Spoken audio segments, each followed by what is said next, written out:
you got to ask yourself every single day, am I one step further? Did I learn from the mistake of yesterday? Am I pushing it or am I giving up? You can fail on Sunday, Monday, Tuesday, Wednesday, but on Thursday, if you succeed, the journey's a success. So every day, ask yourself, am I better today than I was yesterday? Don't wait till your birthday. Don't wait till New Year's to ask that question because you've just wasted 364 days. If the answer is no, ask yourself every single day and have an intention behind it, and make every day worth it.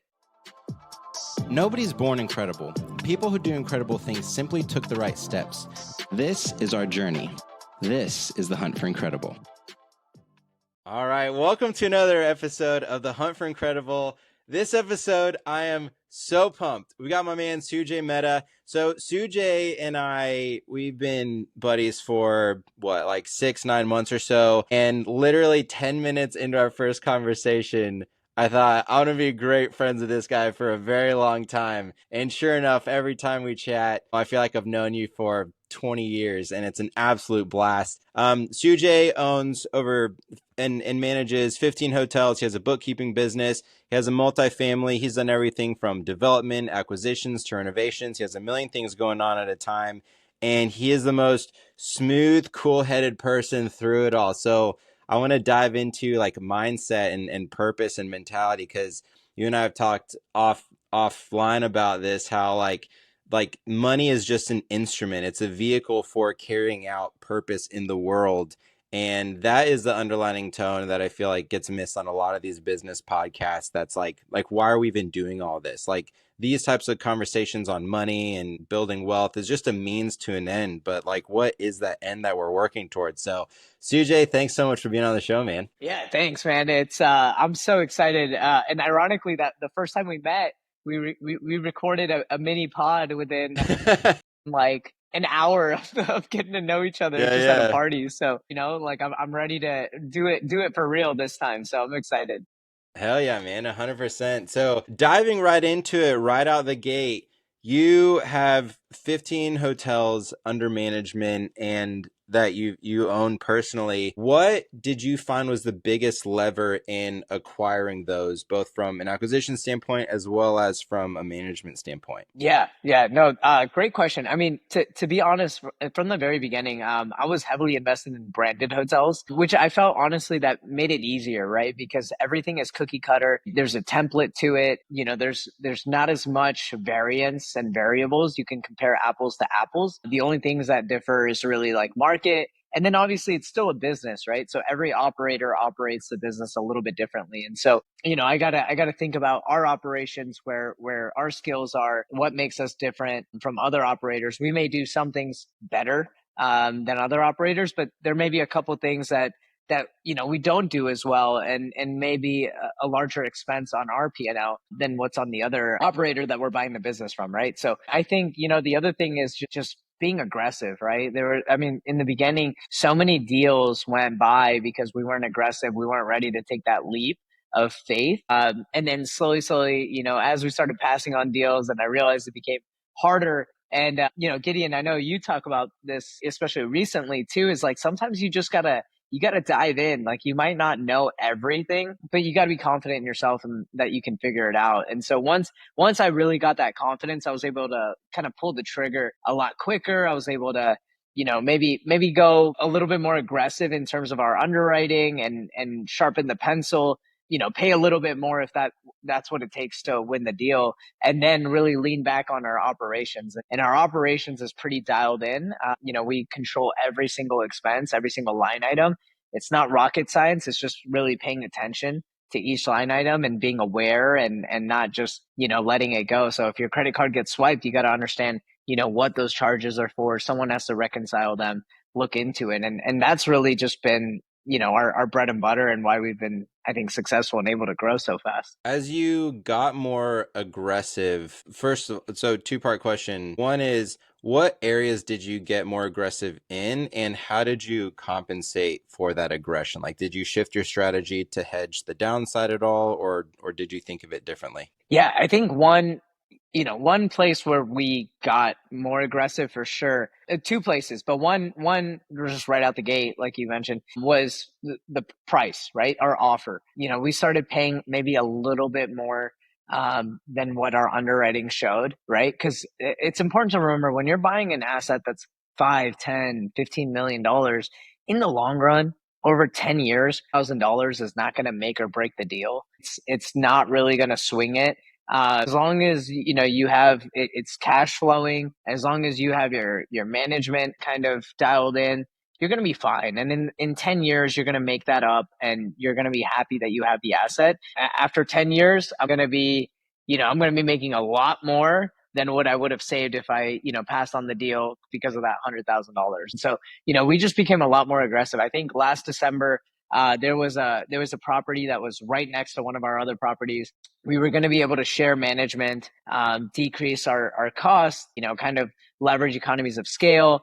And we offered, that property was probably worth like 11.2 million. We offered 12.2 for it. And, we still ended up getting outbidded by a 1031 buyer who, was probably like a West Coast buyer that, yeah, I just wanted to, I don't even know what their logic was, but they had to get rid of their money probably, I guess. And so we got outbidded, and that's going to close in May. But that was a property that we were super aggressive on. And honestly, if they gave us a chance to counter, we probably would have countered it and still beat our offer and made sure we won the deal. But unfortunately, they didn't even give us that opportunity. So that's one place, like just in terms of our offer, as long as it relatively makes sense, I'm okay to go for it. It doesn't have to be a home run deal every single time. If it makes sense, the name of the game is to own real estate, right? So yeah, so we're pretty aggressive in terms of like our underwriting, our purchase price, and then number two is going after the deal. Right. Before I would just wait for listings to kind of come up. And then recently, I've been kind of staying in touch with ownership groups or firms that I know are have had a history of selling properties. I'll stay in touch with them. I'll let them know that I'm looking. So if you have anything in the area, wherever my geographic regions are, to call me first, right? Before they call a broker and have to pay that 3% commission, just give me a call, and who knows, maybe we can make a quick deal happen. And oftentimes I'll save money because now I'm not in a bidding war with somebody else. And then they save money too because they don't have to list it. They don't have to put their business out there. They don't have to, deal with all these tours and ownership groups coming to the hotel and staff getting worried and leaving, and you don't have to deal with all of that. So it becomes kind of like a win-win situation, which honestly the last three properties that we got were kind of off market, and we were able to strike a deal directly with the ownership group. Dude, I love that. Yeah, the more people you can remove between you and the seller, the better. I have a friend who he's in multifamily. He bought a hotel because he thought it'd be cool. Soon found he hated running hotels. He was like, so he hit me up and he was like, dude, I bought a hotel. I absolutely hate it. I want to double down on multifamily. I'll sell it to you. And we hopped on a Zoom call. I pulled up the underwriting model and I said, these are the metrics that I need to hit. And we literally negotiated on the terms on the underwriting model. And we still have some details to iron out. We're getting pretty close. But I was like, dude, this is a dream in terms of just like when you are talking to somebody that you can trust and there's like very little friction in terms of talking through brokers or anything else. It's just so much smoother, so much smoother. Yeah, absolutely. Because both people want to get the deal done, right? Right. And so like I feel like when there's people in between who may not even know everything about the business, a lot of these brokers, I mean, there's a lot of good brokers out there. There's a lot of brokers, and my broker friends will tell me that there's a lot of brokers that just have no idea what they're doing, right? And so they try to stick to some terms that aren't even important to us, and things just get lost in telephone. I think that's one of the lessons I've taken from when I was a kid playing telephone, is like the less people in between, the less muddied the water is going to become. So 100%. I think that's awesome. Yeah, and at the end of the day, it's not you versus the seller. It's you and the seller on the same team saying like, how can we actually make this thing work? And then figuring out one of my favorite analogies is is it's like if two people want an orange and they're fighting over it and so decide to cut it down the middle, both are going to get less than what they want than if they had a conversation and then discovered like, oh, maybe one person wants the inside of the orange so they can eat it and the other wants the outside of the orange, the peel, so they can make, you know, a pie or something. And then now with that negotiation, they can both get 100% of what they were looking for rather than just cutting it right down the middle. And a lot of brokers are just trying to move quickly and they're like, let's just cut this thing right down the middle and find somewhere like where we can both compromise rather than saying, okay, what do we both actually care about? And how do we align incentives in a way to where we both come out on top? Oh yeah, 100%, dude. I love that analogy too. I love it so much. And that's crazy. That's crazy that you're able to pull up the underwriting model and say this is exactly what I want. And that's the other important thing is like you gotta know what you want. You gotta know that you want the outside of the peel, or outside of the orange, just the peel of the orange, right? And not the whole thing. So I think it's really important not to get greedy, to understand what you want, to understand what's important and what's not, and what you're willing to negotiate on. So I always say like constants and variables. You know, what are your constants? What are things that you won't negotiate on? And then what are the nice to haves, right? Obviously, you know, we all have a list of variables, but you gotta be willing to, you know, give and take on some of those. So yeah, I think that's awesome, man. Yeah. So what is your buy box? Because I know we've had conversations. You and I are also part of similar communities where people are reaching out about deals and wanting to partner on things. And I know you go for like certain sizes, certain buy box. What is your buy box, and what is like the size that you are willing to go for and not compromise on going smaller with? Yeah, yeah. For me personally, you know, like if I'm leading the deal, I'm looking for things that are at least like probably 80 doors, and even that's hard, but probably like $2 million in revenue at least is what I'm looking for. And then I'll probably go up to, you know, 4 or 5 million in revenue. So that could be a property that's worth $8 million all the way up to 18 million. 20 million is kind of my buy box in terms of like hospitality assets. There's been some projects that I've looked at that are a little bit bigger than that. You know, we just recently we were in contract for a $40 million deal, ended up backing out. But you know, it kind of also depends on like the market, right? So Ohio, anything in Ohio, I'll look at. I'll sharpen my pencil on. I'll be more aggressive because our entire management team is here. We have all of our relationships here.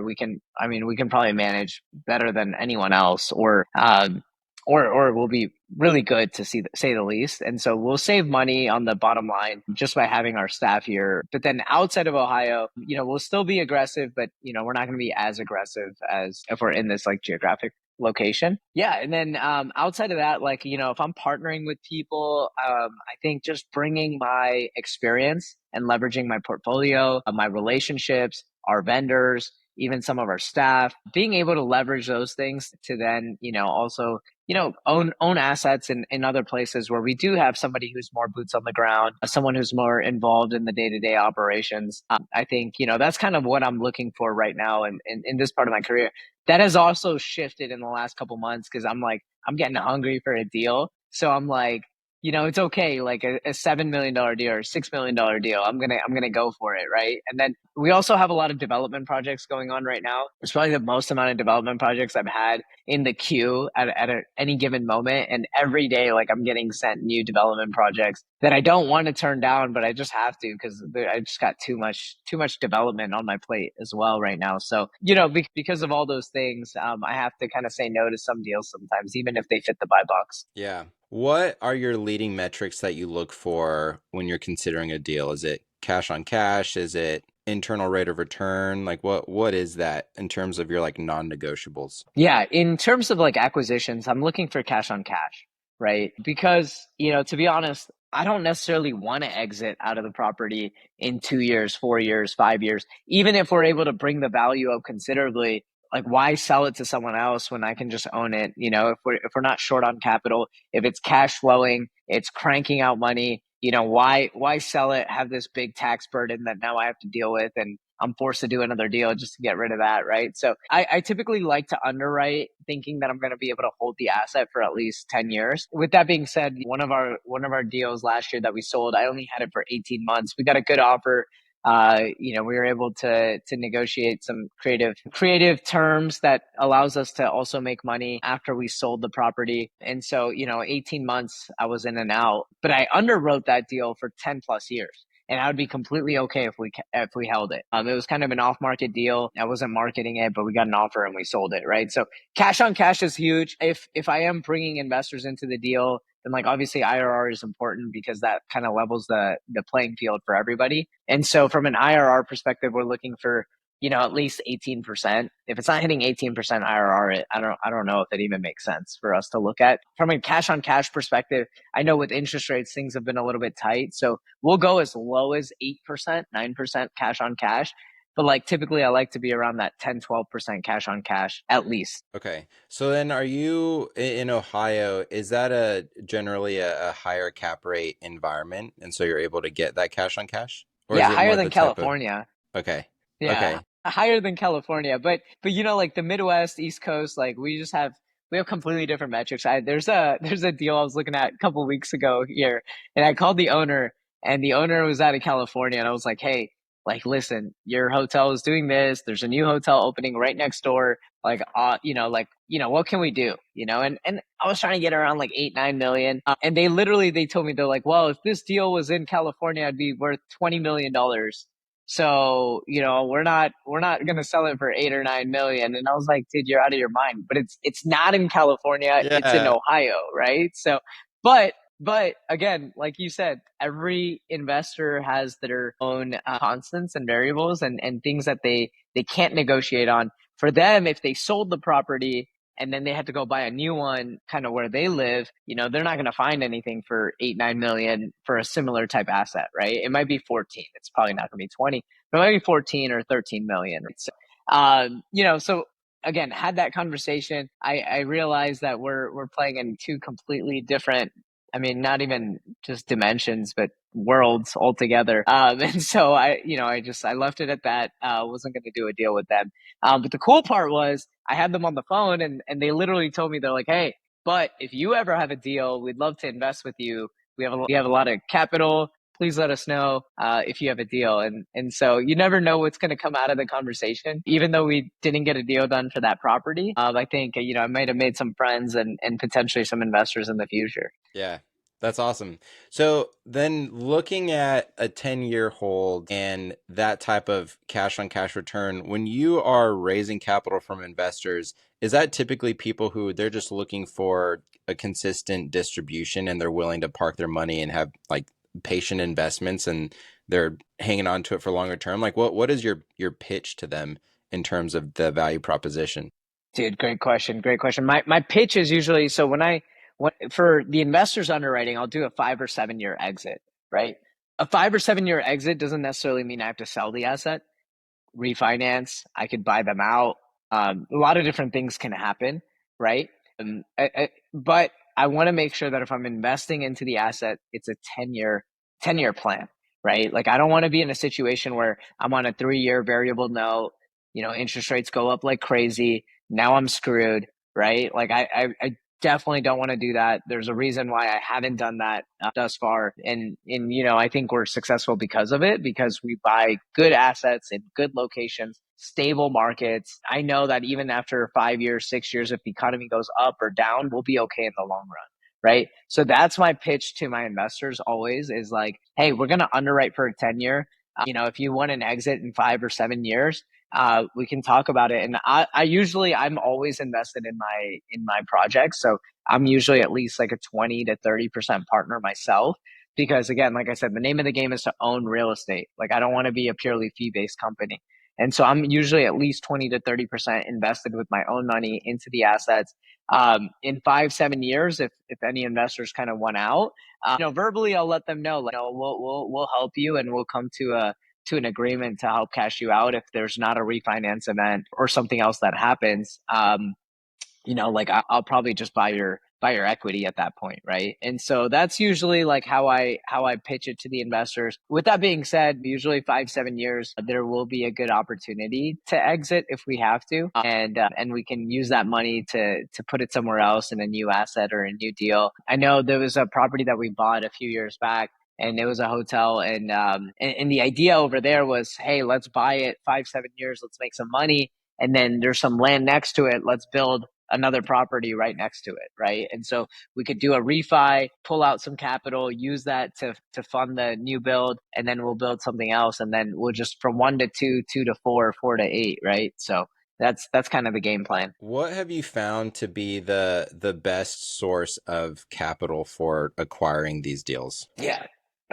Good question. So, in the beginning, I used to just do a lot of our own capital or just, either do some traditional financing and then some, personal loans on top of that.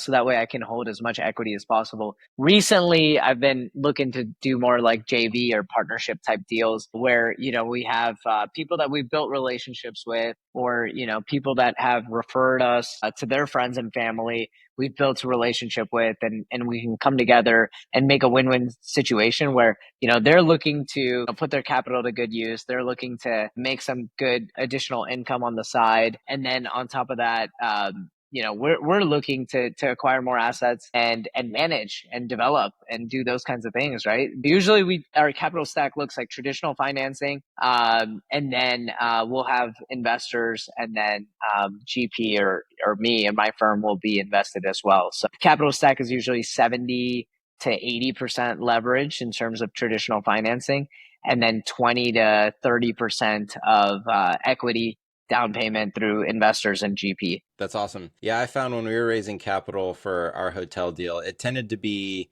high W-2 earners between ages 35 and 45 was that sweet spot. Anybody older and they were like 10-year-old? I don't know. Because, yeah, we underwrote to a 10-year-old too. They were like, 10 years? I don't even know what life's going to look like in 10 years. And Yeah. then too far below that, and people were like, dude, I just started my career. I don't have any capital to invest. So I found, yeah, high W-2 earners from that 35 to 45 tended to be the sweet spot. I want to say, yeah, maybe like 85% of our investors were within that range. Yeah, no, that's awesome. To be honest, I had a very different experience because I was 24, 25 when I started my journey in real estate investment. So my typically the hardest thing for me was I was working with these like 55, 60-year olds and trying to pitch them deals, and they're looking at me like I'm a baby, which I was back then, right? So and that was probably the hardest thing for me to kind of plow through and kind of build. And once you have a portfolio, then it's not as hard, right? But in the beginning, to be honest, like my biggest investors were kind of that 55 to 60 where they've made enough money, they have money to kind of dish out and not have to worry about it, not use it in their day to day. And that was kind of like I think my bread and butter in terms of like who my investor base was. That's changing a little bit now. People are getting younger because, now they're my friends or my colleagues or my peers are also at a place where, they've kind of made it in their career or they're starting to make more money. And because of social media, because of everything that's out there on the internet, people are now thinking in less traditional Yeah. ways where it's like, cash is king, just keep your money, sit on your money, like save it for a rainy day. But they're like, hey, we need to create some like mailbox money or additional income streams and spread it out. But for me, like I think a lot of those people are kind of also, because they're hustling, they're grinding, they're thinking fast, they also want to know like, hey, when do I get my money back? When can I put it in the next deal? Can I get my 2x multiple here and then put it in the 3x multiple and then another 2x multiple, right? So yeah, so my experience has been a little bit different, but yeah, I think that's the importance of understanding that like anyone can be an investor, right? Like Yeah. don't put these blinders on and think that it has to your typical investor is going to look like this or be like this or working here or there, right? It could be anyone. Yeah. Oh, dude. Yeah, there were people that going into the raise, I thought, oh, they're for sure gonna invest, and they didn't. And then other people that I thought, there's not a chance they're gonna invest, and they did. So you never know Yeah. until the money hits the bank account. You have no clue where it's gonna come from. Truer words have never been spoken. Truer Yeah, words have never been spoken. So people will be like, "Oh, I got you 6 million, no problem," and then yeah, next thing you know, like it's zero, nothing. It's like, all yeah. right, well, at least cut me 500,000, and they're like, "Nope." Yeah, 100%. Yeah, I wonder if it's a little bit different for your deals too because of that cash on cash return. Like if you have somebody who's older and they know, oh, if I park my capital with you, I'm going to be getting a solid distribution that I can live off of in my retirement. Maybe it's different for our deal. It was like there we are giving distributions, but the biggest returns are coming from the refi and the exit down the road. So Yeah. people are thinking like, dude, if I'm not going to see 50% of this cash for another like 7 years, then that puts it in a different situation. But that is interesting. Also, maybe like environmental. I'm always curious because, of course, it's like you put yourself out there, you look for the money, you talk to people, but really the more targeted you can get with like, okay, who can I add value to and pour into to actually get like create a mutually beneficial environment where they're investing in my deals, they get killer returns, the better. Yeah. Yeah. No, I mean, that's a good point. And honestly, that's just the first couple deals, right? Like once you do the first couple deals, they now come to you. You don't Right. have to go asking for it. They come to you. And that was honestly the most relieving thing because I hated in the beginning having to ask, investors that if they wanted to invest, I just almost felt like it was like begging, and Yeah. I hated it. And I'd be in rooms specifically because I knew there was like high net worth individuals and potentially investors in the future. And I just felt like an imposter, unauthentic. But now it's great because, I have this like base of investors who have seen good returns and they'll kind of come back. They know us. I mean, we have a relationship, family relationship after a certain point as well, which is phenomenal. And we'll come together and do things. Yeah, you adopt your investors. Is that the trick? That's the What that was that? you adopt your investors, Sujay. That's the trick. You bring them into the family, That's baby. what They'll it is. stick around. That's what it is, man. You gotta have them over for dinner a couple of times. So no, but Yeah, but it's like you said, it's a win-win, right? Like yeah, it's like the most beautiful thing is like at the end of the year, we give a profit distribution and they text you or they message you or they call you and they say, "Hey, thank you.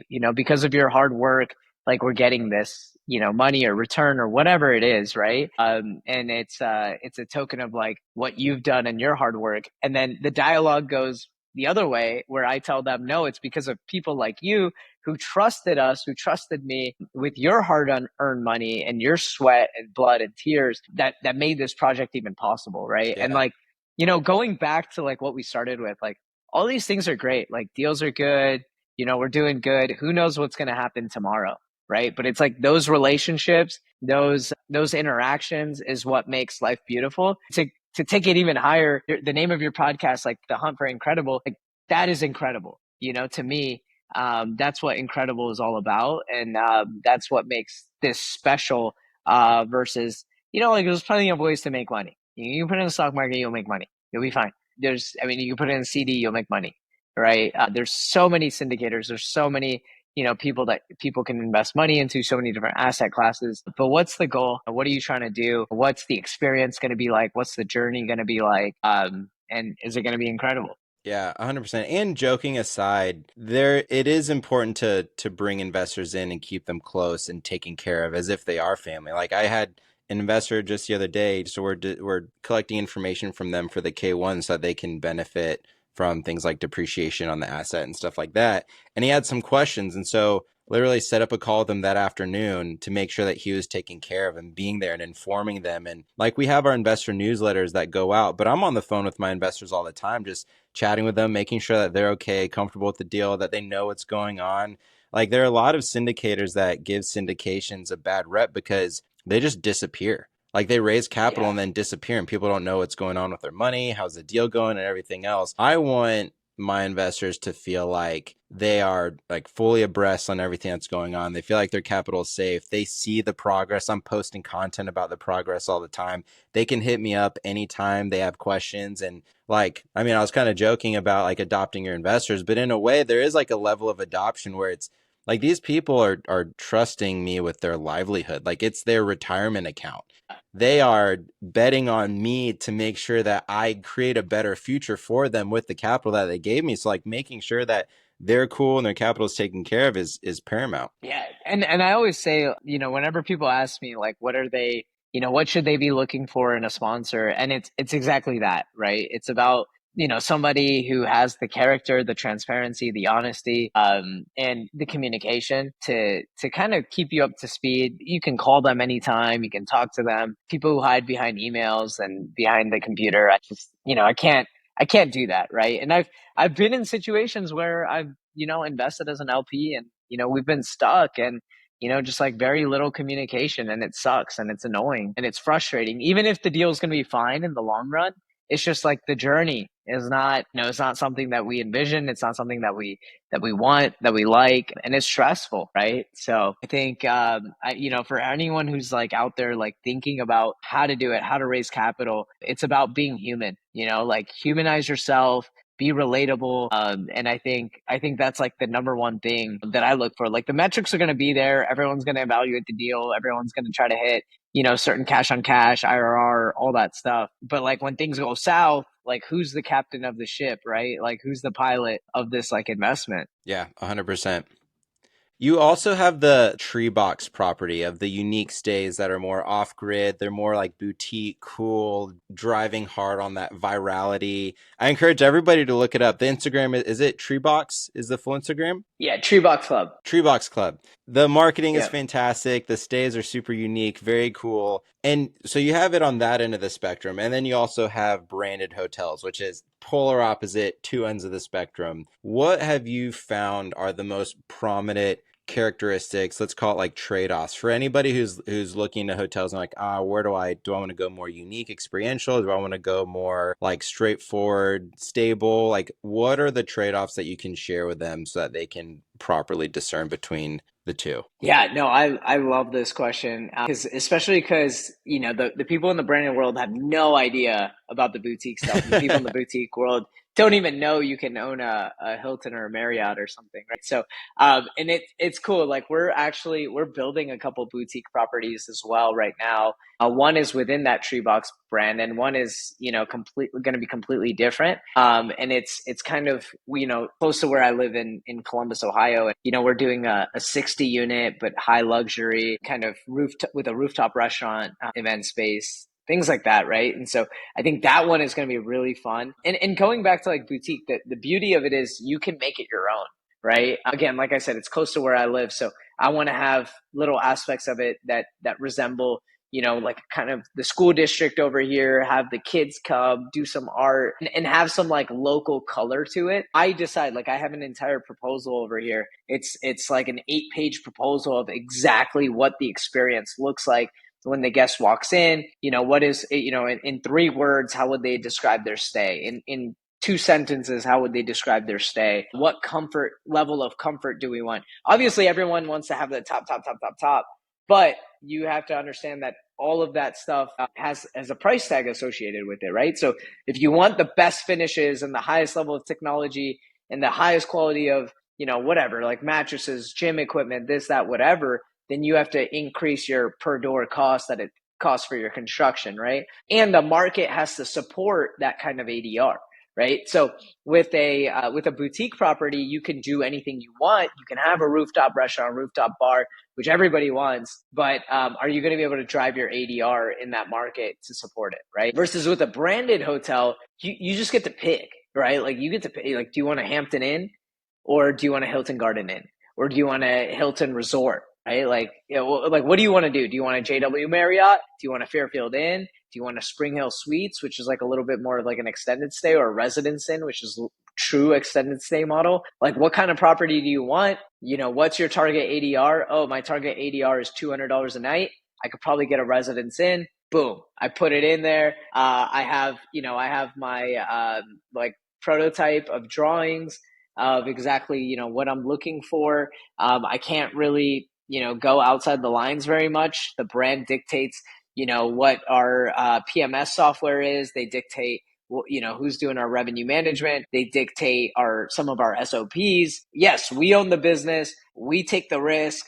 It's our duty to make sure the operations are proper, the bookkeeping is proper, that, we're making money or losing money, that's on us. We just have to pay the brand some sort of like royalty fee, right? So those are, I think, like the key differences with boutique. And then the biggest like upside with having like a branded property is the marketing is automatic, right? Like when you slap Marriott or Hilton behind the name behind your hotel, they're going to be able to drive those loyalty customer guests and their SEO and their website. It's such a powerful tool that can drive occupancy, right? And then there's consistency in terms of expectation, right? So all of those things is what you get with branded hotels that you don't get with boutique hotels.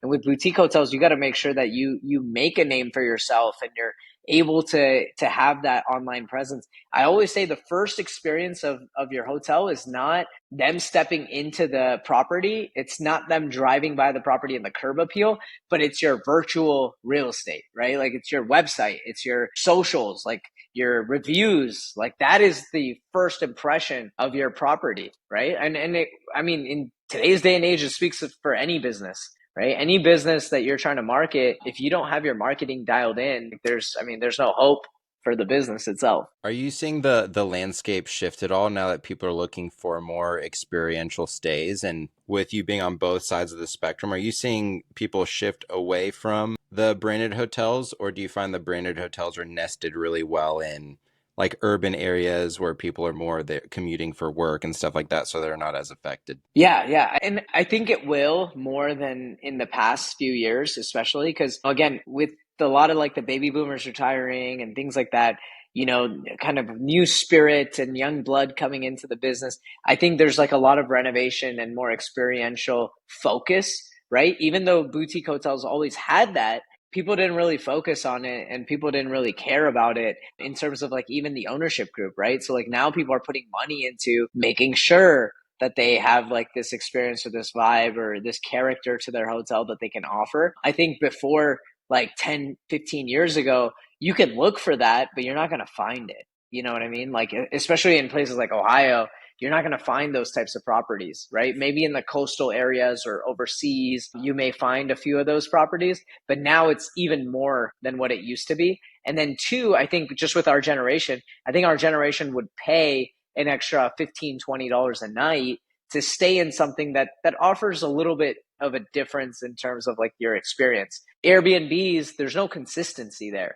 right? I don't want to be living in a neighborhood when I'm going and traveling, going somewhere. Like I don't want to be in a neighborhood. I still want to be where there's other businesses in a commercialized area where there's retail, there's food nearby, there's things to do, there's attractions. I still want to be in those areas, right? And so that's the thing that boutique hotels have going for it versus branded hotels. But again, in Columbus, Ohio, or a small town in Ohio, I'm not going. I don't care what it is or who it is. Like I'm not going to the Columbus Inn. I was like, that's not where I'm staying. I'm staying at like the Residence Inn or the Town Place or the Hilton or the Marriott, the JW, whatever it is, right? Like I'm staying there. I know what to expect. It's a small town. Like I'm not on the beach anyway. It is what it is. And then even for like corporate travelers, right? Like a lot of corporate travelers, like, when it's Microsoft booking your stay, they don't care about that experience. Like they just want to make sure that their employees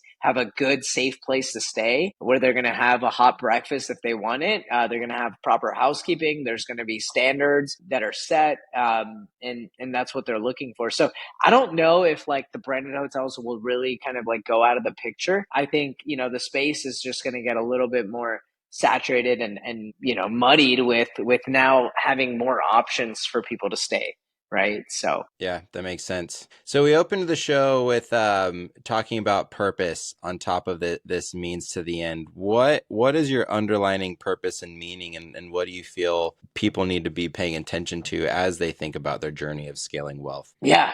I mean, to be honest, like my purpose, I'm a fairly spiritual person in general, right? And so, I've always just wanted to, at the end, when all is said and done, I want to know that I made the world a better place than when I came into it. Me personally, like my footprint, my impact. And, for me, like values is very important to me. And so at the end, like I want to know that I did something to push values in society, in the younger generations, in students, and that value could be like love, honesty, like curiosity, to like learn, to help the other person. Like in today's day and age, it's like a dog eat dog world, right? And we're always thinking like survival of the fittest. But one of my idols and role models I look up to, he always said, making the unfit fit to survive is something that we should think about once in a while, right? So it's not just like, how can I take $1 out of your pocket and put it into my pocket, but like, how can we grow together? How can we help each other? And so, when all is said and done, like, I just want, that's my goal. That's what I want to do. And so, like, hopefully in every stage of my life and wherever I am, I'm able to kind of align my actions to support that, right? And money and being successful in business, and having a brand name and all these things can be instruments into that journey, into that purpose. And, I think like people who have done good things in the world, oftentimes they've had access to capital, they've had resources that they can use. And, like I want to, like in my purpose, in my journey, like I want to be financially independent in being able to make those decisions and doing what I believe is right, even if it costs me a little bit extra money, right? Like I don't want to be hindered because I don't have like the financial ability to support a cause in whatever that may be, right? And so, I think it's important. I think we need more people that buy into that think about that love one another no matter what they look like, where they came from, and like love thy neighbor. It's we need to kind of embody that a little bit more. So that's what I want to do, man, at the end of it, and that's what I think my purpose is. Dude, I love that. Yeah, I view life as an ongoing exercise of doing right by others, doing right by God, and doing right by creation. And then in that process, pursuing things that interest me, which happened to be like aggressively scaling businesses and getting in the grind, because that's just what I love and what I'm interested in. But it really is like those are the things that I am constantly focused on not compromising on, which is by like doing right by those three things, which in my opinion is actually all the same thing. And I mean, even there was a deal that you and I were talking about a month ago, and there were some negotiation tactics that I totally could have pulled out.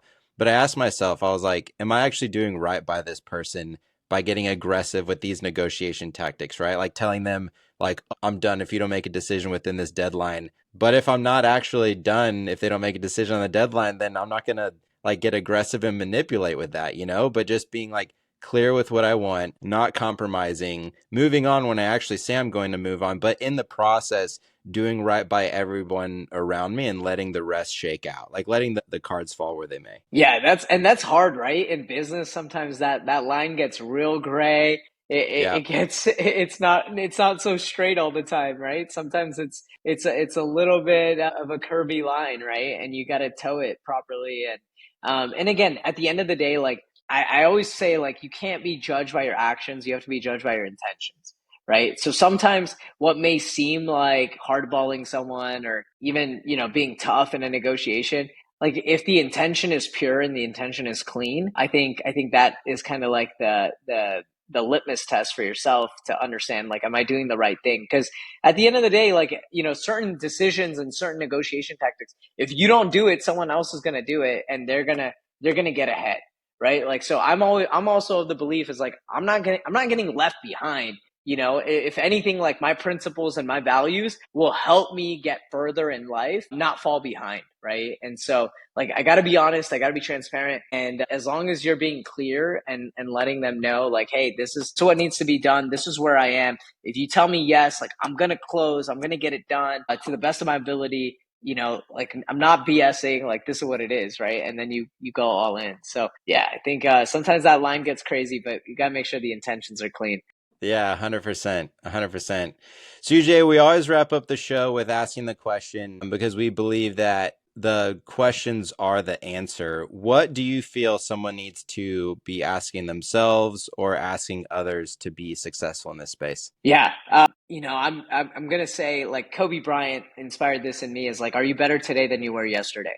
Right? Like, we're not gonna know everything, but you gotta ask yourself every single day, like, am I one step further? Right? Like, did I learn from the mistake of yesterday? Am I pushing it or am I giving up? The day you give up is the day you fail. Right? You can fail on Sunday, Monday, Tuesday, Wednesday, but on Thursday, if you succeed, the journey's a success, right? Like, you've succeeded in general, right? And so every day, ask yourself, like, am I better today than I was yesterday. Don't wait till your birthday. Don't wait till New Year's to ask that question, because you've just wasted 364 days. If the answer is no, ask yourself every single day and be like, have an intention behind it, and make every day worth it. So, yeah, I mean, I would say that like that's the question that needs to be asked every morning or every evening. Dude, I love that. Yeah, you only lose when you quit. That's like Michael Jordan said, I never lost a game, I just ran out of time. So good. Boom. There it So is. Yeah, good. that's so fire, right? Hell yeah.